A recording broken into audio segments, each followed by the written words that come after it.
Assalamualaikum warahmatullahi wabarakatuh. Salam sejahtera untuk kita semua. Perkenalkan, saya Lilis Wahyuni SOS MSI, dosen pada program studi Ilmu Administrasi Negara Setia Lancang Kuning. Mata kuliah yang saya ampu adalah Teori Organisasi dengan kode SPP 322 berbobot 3 SKS dan diajarkan pada semester 6. Mata kuliah ini merupakan bagian dari rumpun administrasi dan bertujuan untuk memberikan pemahaman mendalam mengenai konsep organisasi, perilaku organisasi, serta strategi pengelolaan organisasi dalam konteks administrasi publik. Mata kuliah ini bertujuan memberikan wawasan yang lebih baik tentang organisasi dan berbagai aspek perilakunya, sehingga dapat membantu mahasiswa untuk lebih dapat membaca dan memahami konteks organisasi, serta mahasiswa dapat mengembangkan topik-topik penelitian.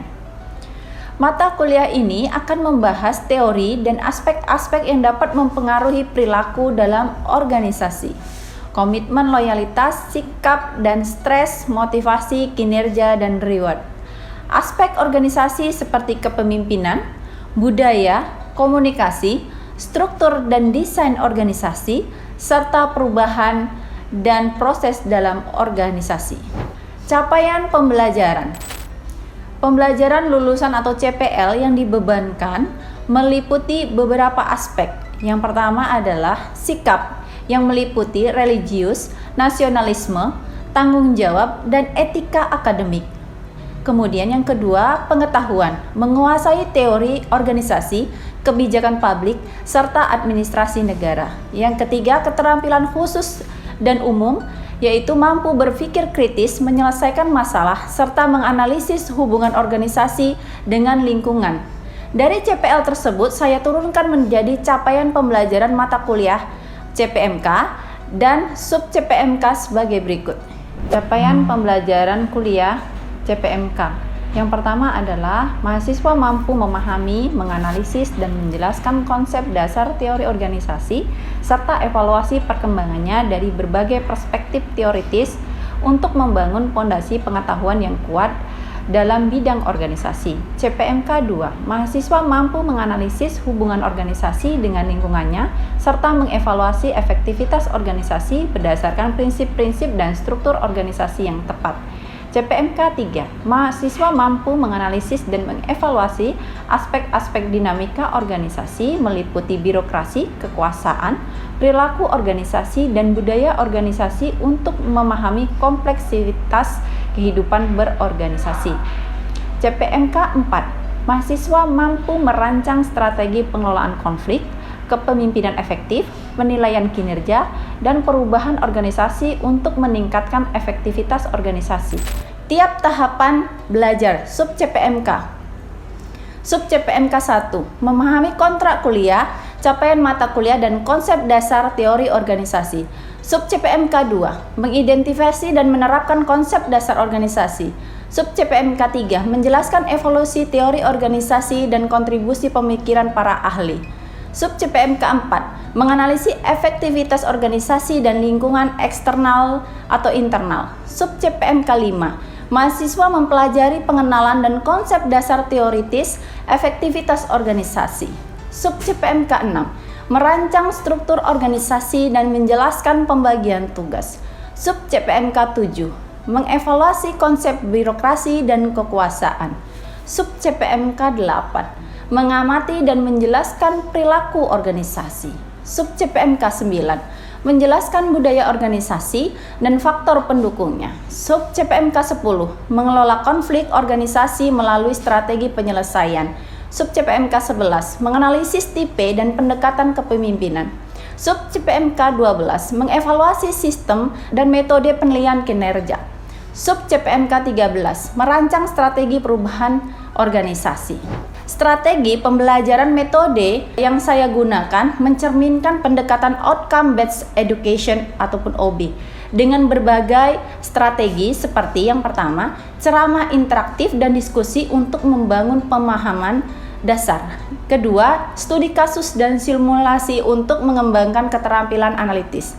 Yang ketiga, presentasi kelompok dan proyek individu untuk menumbuhkan kerjasama dan kemandirian. Materi yang disampaikan mencakup yang pertama, evolusi teori organisasi, yang kedua, efektivitas organisasi dan lingkungan, yang ketiga, struktur organisasi dan birokrasi, yang keempat, perilaku dan budaya organisasi, yang kelima, manajemen konflik, kepemimpinan, dan strategi perubahan organisasi. Untuk penilaian dan evaluasi hasil belajar disusun secara menyeluruh dengan bobot penilaian sebagai berikut. Untuk partisipatif 20%, proyek 30%, tugas individu 10%, kuis 10%, ujian tengah semester dan ujian akhir masing-masing 15%. Penilaian rubrik telah disusun baik untuk refleksi, makalah, kuis, desain organisasi maupun presentasi. Inovasi dan kualitas pembelajaran. Saya berupaya menjaga relevansi pembelajaran dengan menggunakan sumber referensi terkini, baik buku teks maupun jurnal nasional.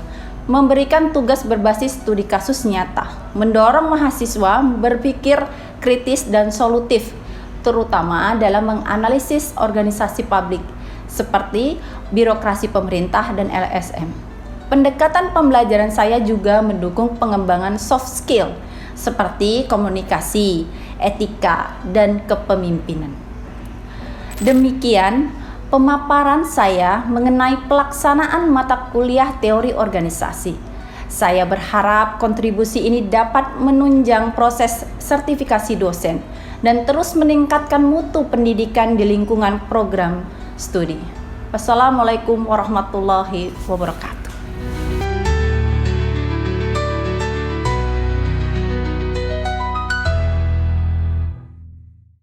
Berikut saya tampilkan video pembelajaran dengan mata kuliah teori organisasi. Selamat menyaksikan. Sebelum belajar, mari kita berdoa menurut agama dan kepercayaan kita masing-masing.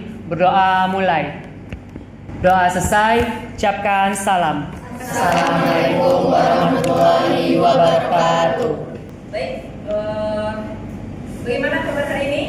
Baik. Oke, ada yang masih ingat tentang materi kita sebelumnya? Ada, Bu? Ada, Bu. Coba angkat tangan bagi yang ingat. Izin, Bu. Ya. Izin menjawab, yaitu ada prinsip of the objective, prinsip of the specialization, prinsip of coordination, prinsip of authority, dan prinsip of responsibility. Oke. Selanjutnya? Izin menjawab, Bu. Yang selanjutnya yaitu adalah prinsip of definition, prinsip of correspondence, the span of control, prinsip of balance, dan prinsip of continuity.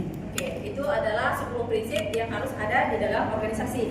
Baik, pada pertemuan ke-7 ini saya akan membahas terkait dengan struktur organisasi sesuai dengan fungsinya. Oke, kita lihat penjelasan terkait dengan struktur organisasi.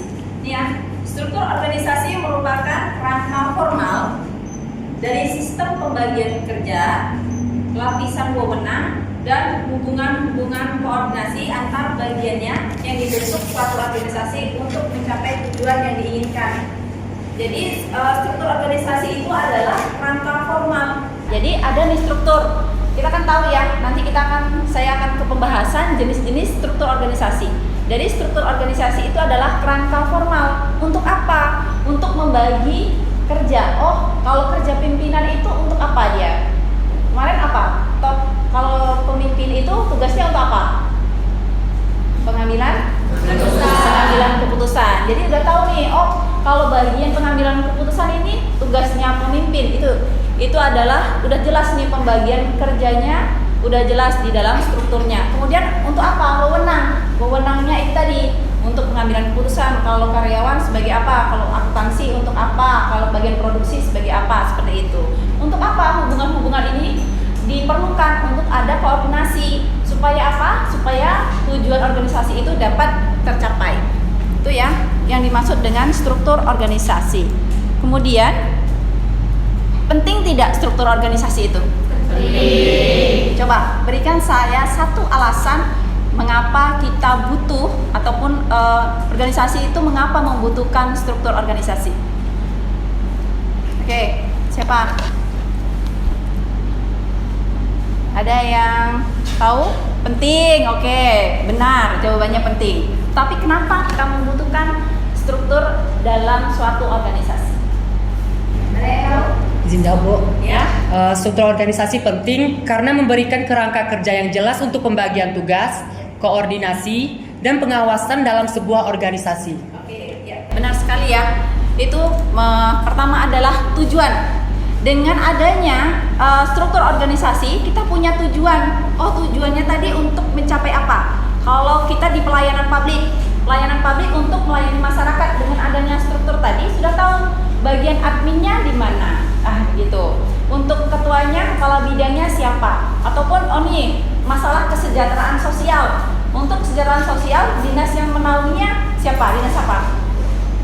Dinas sosial, gitu kan? Kan tahu nih, oh jadi nanti masyarakat tujuan utamanya sudah jelas, jadi struktur mereka sudah jelas. Terus untuk kependudukan, untuk mencatat penduduk di daerah tertentu, itu dinas apa yang untuk menanganinya?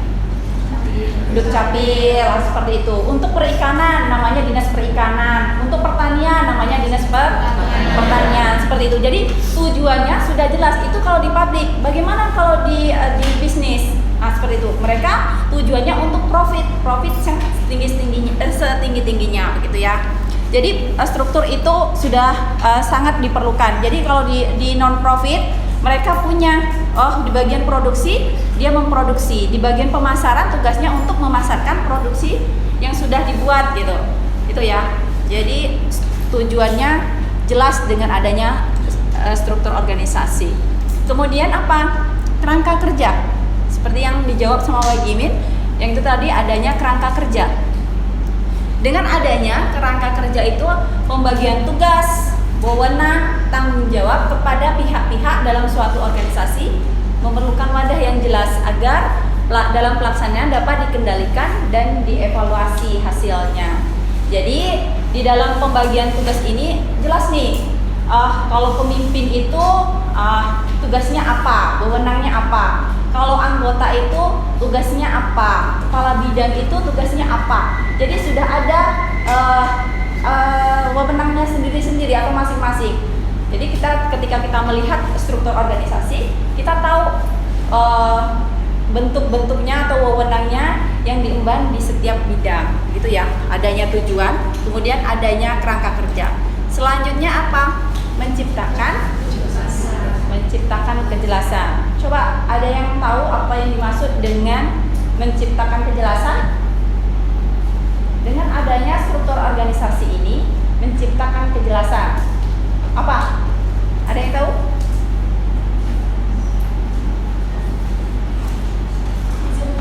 Ya.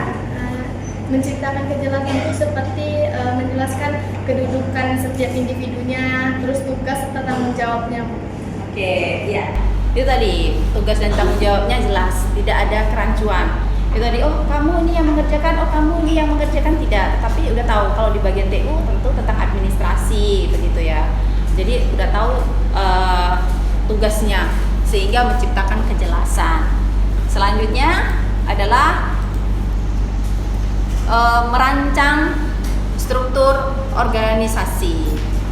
Struktur yang tepat adalah struktur yang mampu menerjemahkan rencana program organisasi ke dalam aktivitas dan pencapaian tujuan. Jadi di dalam organisasi itu kita harus tahu nih struktur yang mana nih. Nanti saya akan jelaskan jenis-jenis dari struktur organisasi. Jangan sampai salah dalam menerapkan strukturnya. Dalam merancang struktur organisasi itu melibatkan beberapa pertimbangan utama untuk memastikan efisiensi dan efektivitas. Ayo. Ya. Efisiensi itu kayak lebih menghemat biayanya, kalau efektivitas itu lebih menghemat waktu. Hemat waktunya.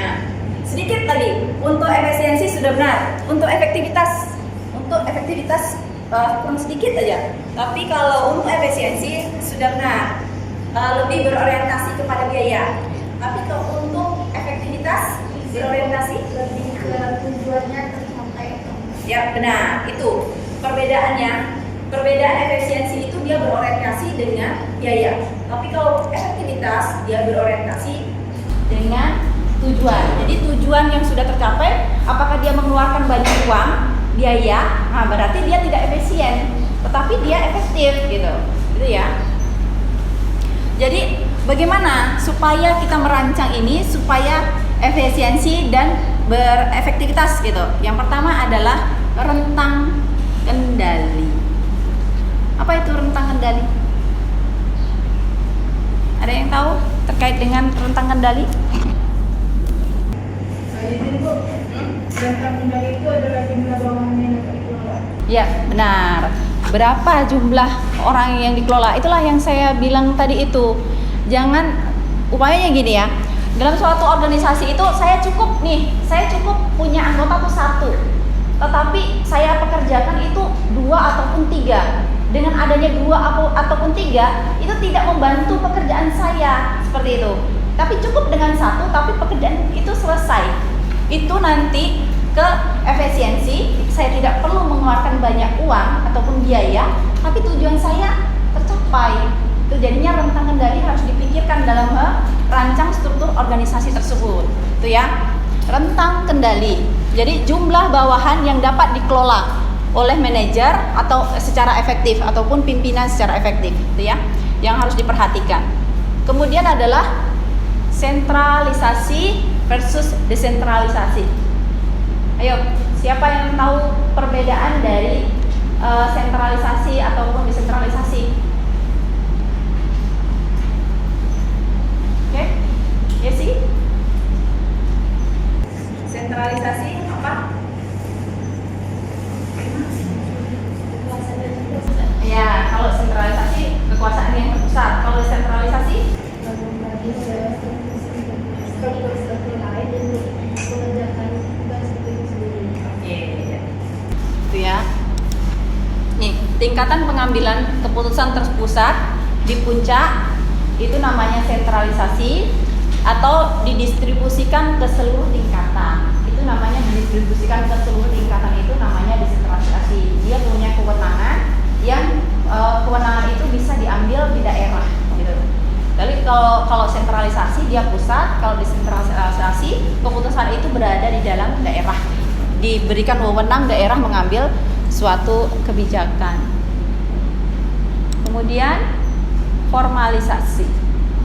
Apa itu yang maksud dengan formalisasi? Formalitas yang biasanya bilang formalitas. Apa itu formalisasi? Gambaran sejauh mana sebuah organisasi mendasari aktivitasnya pada norma. Sedikit lagi, ada yang bisa menambahkan? Diatur secara resmi. Itu yang lebih tepatnya. Jadi formalisasi sejauh mana pekerjaan itu distandarisasi melalui aturan, prosedur, dan deskripsi pekerjaan. Jadi di dalam struktur kita tahu nih harus kemana nih, dari sini ke sini, dari sini ke sini. Nah itu formalitasnya seperti itu. Coba saya tanyakan contohnya ya, contoh yang sering kita alami di dalam organisasi, yaitu ketika kita menyusun skripsi nih. Jadi banyak nih mahasiswa yang nggak tahu nih struktur atau formalitasnya bagaimana meminta tanda tangan setelah kalian selesai sidang skripsi. Biasanya setelah dapat sidang selesai, dia perbaikan dengan pembaca ahli. Dia nggak tahu kemana nih, mentang-mentang dia dekat nih sama sekretaris gitu kan, langsung ditodong sekretaris untuk tanda tangan. Secara formalnya, secara etikanya bukan langsung ke sekretaris, tetapi meminta tanda tangan itu ke pembimbing 2 dulu. Setelah itu ke pembimbing 1, setelah itu ke sekretaris, baru kepada ketua. Itu formalnya. Ya, jadi harus ada ya, pokoknya ke pengantar RT dulu. Kalau dulu pengantar RT, kecamatan, baru Dukcapil. Tapi karena sekarang udah ada ini, jadi langsung ke Dukcapil bisa ini. Tapi nanti di dalam membuat di Dukcapil juga ada blanko yang harus kita isi. Kayak form dulu, take picture dulu. Setelah itu prosesnya berapa hari baru selesai. Itulah yang dimaksud dengan formalisasi, ataupun ada aturan ataupun prosedur gitu ya. Untuk itu terkait dengan apa? Itu terkait dengan struktur organisasi. Kemudian yang terakhir dalam rancang ini yang harus dipertimbangkan adalah departementalisasi. Departementalisasi itu adalah apa? Izin Bu. Proses pengelompokan aktivitas, tugas, dan karyawan dalam organisasi menjadi departemen-departemen yang berbeda. Itu benar ya, Pak Gibin ya, pengelompokan pekerjaan.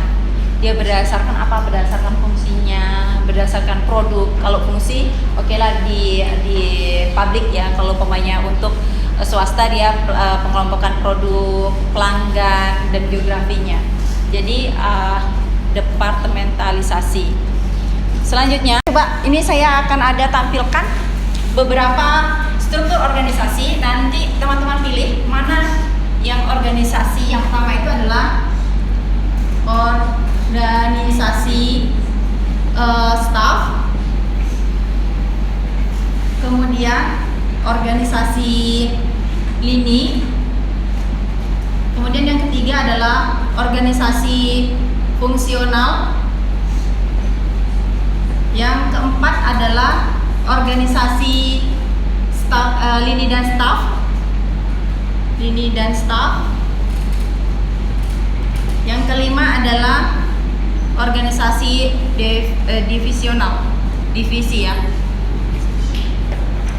Jadi coba saya mau cek dulu pemahaman teman-teman. Ini dari kelima ini, organisasi staff, organisasi lini, organisasi fungsional, lini dan staff, dan divisional. Ini termasuk struktur apa?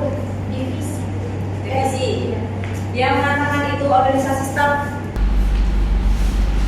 ada? Yang divisi 1 orang. Yang staff nggak ada. Yang lini ini mengatakan oh ini organisasi, struktur organisasi lini nggak ada. Yang mengatakan ini struktur organisasi fungsional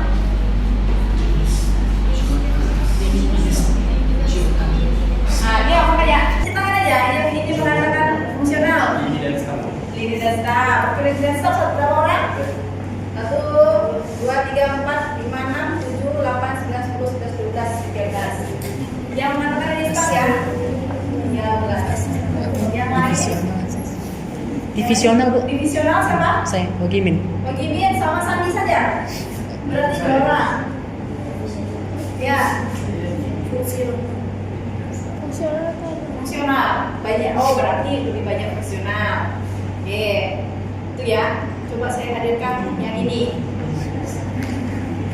Kalau saya hadirkan yang ini, Itu staff. staff.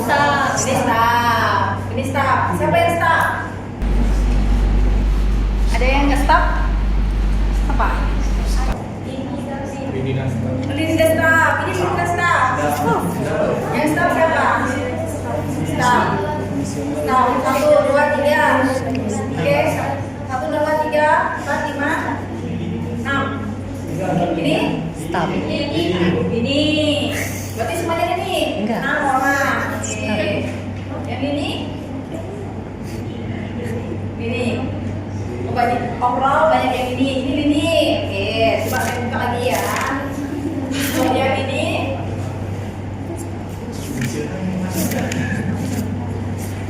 Ini. Lini. Fungsional. Ya. Semuanya fungsional. Pembagian bidang-bidang. Ini staff. Itu lini dan staff Bu. Ini lini dan staff. Lini dan staff. Lini dan staff. Berapa orang yang di staff? Lini dan staff saya. Ada divisi. Divisi. Ini divisi. Saya hadirkan lagi nih struktur yang ketiga, yang keempatnya. Ini. Aduh. Ini apa nih? Fungsional. Ya, fungsional. Fungsional Bu. Ya, ini udah. Ini fungsional. Ayo, jadi kalau yang tadi apa namanya? Oke, coba saya ke pengertiannya. Nanti kita balik lagi ya. Coba saya ke pengertiannya. Ini pengertiannya. untuk organisasi staf, yaitu unit pendukung yang memberikan saran dan layanan kepada unit lini. Kemudian kalau untuk organisasi lini itu adalah struktur hierarki sederhana dengan jalur wewenang yang jelas dari atas ke bawah. Kemudian organisasi fungsional adalah pengelompokan karyawan atau pegawai berdasarkan spesialisasi dan fungsi pekerjaan. Kalau lini dan staf menggabungkan wewenang lini dan dukungan penasihat dari staf. Kalau divisional adalah terbagi menjadi unit-unit otonom berdasarkan produk, geografis, dan pelanggan. Dah, saya ulangi. Ini organisasi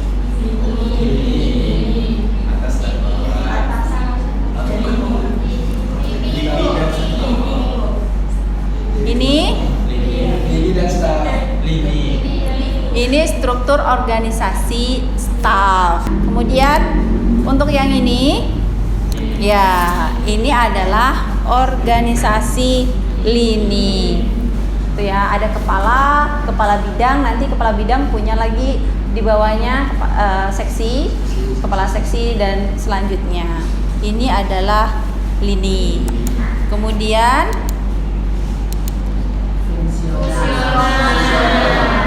Kemudian yang ini lini dan staf. Ada penggabungan lini dan staf. Selanjutnya, kalau ini adalah divisional. Oke, sudah jelas? Ada yang mau ditanyakan? Baik, kita kuis ya.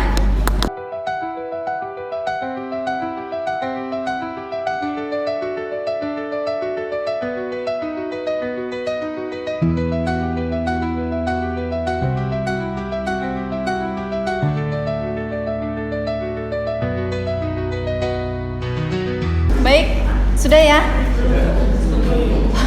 Baru 16 orang ini. Oke, 17 orang. Baru 18 mahasiswa. Hari ini kita berapa mahasiswa yang hadir? Siapa yang tidak hadir? Berarti 24. Siapa yang tidak hadir? Putri Kairunisa sama Dewi Rini. Oke, Putri Kairunisa sama Dewi Rini. Oke, selanjutnya hadir semua ya. Ada orang yang tidak hadir. Baik, kuisnya sudah saya terima. Dari kuis yang sudah masuk, alhamdulillah ya. Rata-rata nilainya 90, 100, 80, selebihnya 100 sama 90. Oke, aplaus untuk kita semua. Terima kasih sudah mengikuti mata kuliah hari ini pada pertemuan 8 ini dengan baik. Untuk minggu depan kita akan UTS. Harap untuk dipersiapkan materi 1 sampai materi ke-7. Saya akan mengevaluasi untuk pertemuan minggu ke-8. Oke, baik. Saya ucapkan, saya akhiri perkuliahan hari ini dengan ucapan alhamdulillahirabbil alamin. Assalamualaikum warahmatullahi wabarakatuh. Waalaikumsalam.